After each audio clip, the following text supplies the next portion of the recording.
TNI tengah menjadi sorotan publik setelah kasus kematian Prada Luki Cepril Saputra Namo, prajurit 2 Yonif 834 Wagangamere. Tewasnya Prada Luki telah menambah panjang daftar korban tewas diduga akibat kekerasan fisik di internal TNI.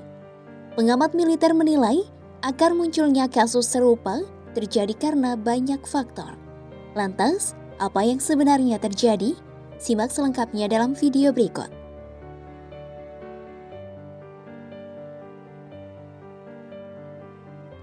Luki Cepril Saputra Namo merupakan prajurit TNI dari Yonif TP 834 Wagangamere di Nagekeo, Nusa Tenggara Timur. Prada Luki tewas usai diduga dianiaya puluhan seniornya 6 Agustus 2025 lalu. TNI Angkatan Darat mengungkap prajuritnya itu tewas dalam insiden yang menjadi bagian dari pembinaan tentara. Saat tewas, Luki baru 2 bulan berdinas.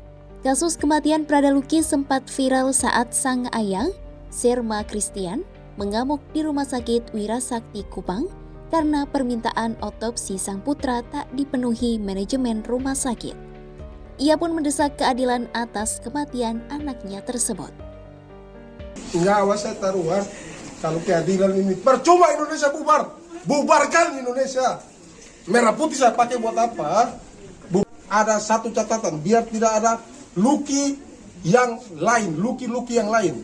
Ingat bapak, anak tentara aja dibunuh kok, bagaimana mau yang lain? Saya tidak punya kekuatan. Tapi keadilan pasti Tuhan akan, jangankan manusia, Tuhan aja mendukung kok.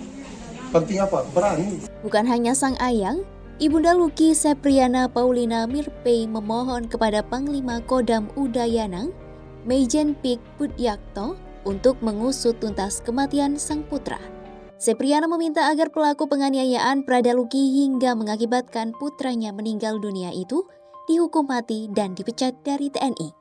Saya seorang ibu, saya minta keadilan. Saya anak sudah mati sia-sia. Mati di medan perang saya terima. Itu tugas dia, bela negara, bela bangsa. Ini mati sia-sia di tangan senior. Proses mereka pecat.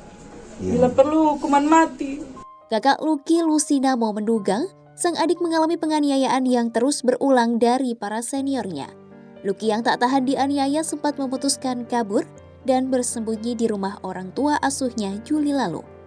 Namun, Lucy menyebut sejumlah senior Luki mengetahui keberadaan sang adik dan membawanya kembali ke barak. Luki pun diduga kembali disiksa dan sempat menelepon Lucy menceritakan apa yang dialaminya. Atas kasus ini, Polisi Militer Kodam Udayana menetapkan 20 tentara sebagai tersangka. Pihak TNI Angkatan Darat menyebut polisi militer menjerat para tersangka dengan sejumlah pasal berbeda, salah satunya yakni pasal 132 Kitab Hukum Pidana Militer.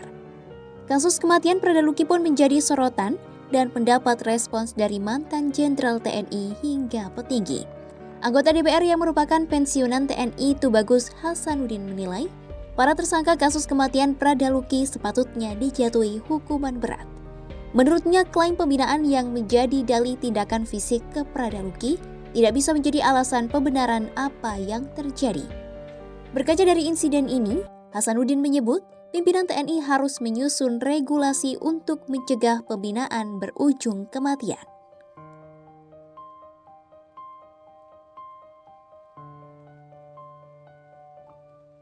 Melansir BBC, latar belakang prajurit yang beragam menjadi salah satu faktor yang bisa melanggengkan praktik kekerasan di TNI.